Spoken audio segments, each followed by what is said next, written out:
Why don't you propose to build that capacity here for the benefit of these human beings who live in Uganda?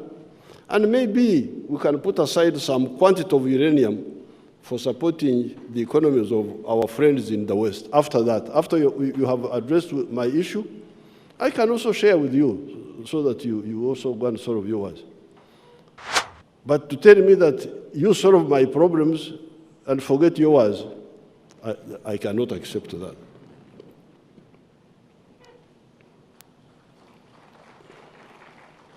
They never came back. They never came back. So the uranium of Uganda is sleeping in the ground until we are ready to use it.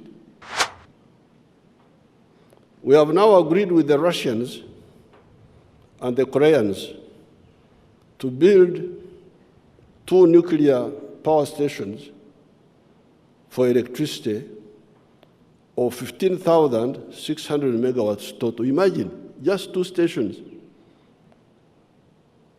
will produce 15,000 megawatts. One, 7,200 megawatts, the other one, 8,400 megawatts.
We have had very useful discussions, and as I told you, Serbia, through Yugoslavia, is not new to us.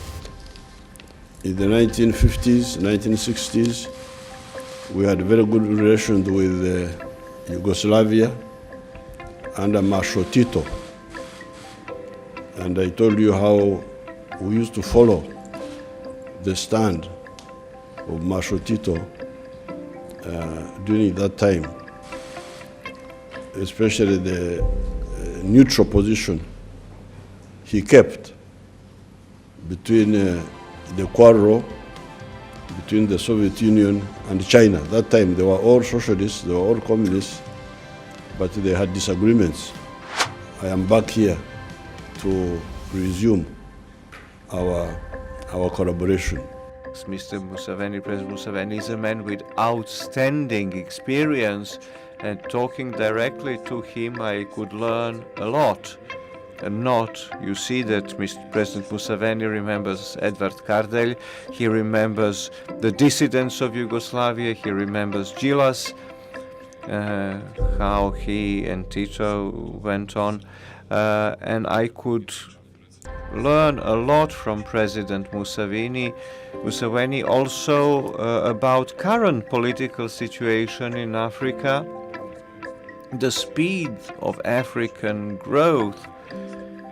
Africa in total has 1.5 billion population, much bigger than India, but Africa is developing, moving forward. In 30 years, we'll have more than 2.5 billion people in Africa, and it will become then one of the biggest, most important markets in the world after Asia. We talked about many important issues. I'm very grateful to President Museveni for standing by the international law, and that because Uganda is supporting the territorial integrity and sovereignty of Serbia, of the whole Serbian territory in international fora, international organs, we do reciprocally for Uganda and all African countries. What is very important for us, we talk about international cooperation. Before the end of August, 1 or 2 ministers, a head of delegation from Serbia will visit Uganda to talk about possible cooperation in agriculture. Firstly, we'll talk about it in the business forum, in other areas, in defense. We already had some cooperation in the years before us. Behind us, we think we can improve this cooperation of ours, and let me tell you, in 2050 Uganda will have more than 100 million inhabitants. Today Uganda has more than 40 million.